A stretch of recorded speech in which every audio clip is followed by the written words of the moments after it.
చంద్రబాబు భూముల రీసర్వేపై చేసిన వ్యాఖ్యలను జగన్ తీవ్రంగా ఖండించారు. తాడపల్లి వైసీపీ కార్యాలయంలో మీడియా సమావేశమైన జగన్ ఊసరవెల్లి కూడా చంద్రబాబును చూసి సిగ్గుపడుతుందన్నారు. భూముల రీసర్వే అవసరాన్ని ఆయన 2019 పాదయాత్రలోనే తెలుసుకున్నట్లు జగన్ వెల్లడించారు. ఆ సమయంలో సర్వేయర్లు టెక్నాలజీ సరిగా లేకపోవడంతో సరిగా రీసర్వే చేయలేకపోయారని తెలిపారు. అలాగే రాష్ట్రంలో రీసర్వే ద్వారా క్రెడిట్ చోరీకి పాల్పడుతున్నారని జగన్ ఆరోపించారు.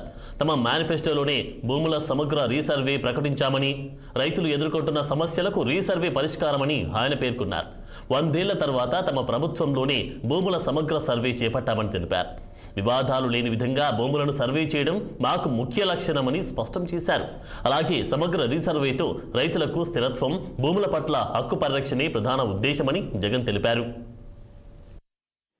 ఈ మధ్యకాలంలో చంద్రబాబు నాయుడు గారు మాట్లాడుతూ ఉన్న మాటలు ఈ రీసర్వే సబ్జెక్ట్ మీద మనమంతా కూడా చూస్తే ఒకసారి ఈ భూమండలం మీద నిజంగా ఇంతటి దారుణమైన క్రెడిట్ చోరీ చేయగలిగిన వ్యక్తి ఇంకొకడు ఎవడైనా ఉండగలడా అని అనిపించేట్టుగా చంద్రబాబు నాయుడు గారు మాట్లాడుతూ ఉన్నారు.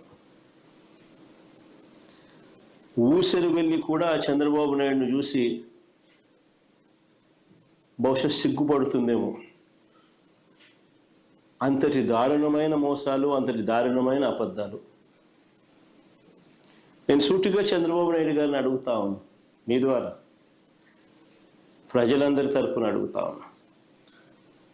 అయ్యా, 4 సార్లు సీఎం అని చెప్పి చెప్పుకునే ఈ పెద్ద మనిషి చంద్రబాబు నాయుడు,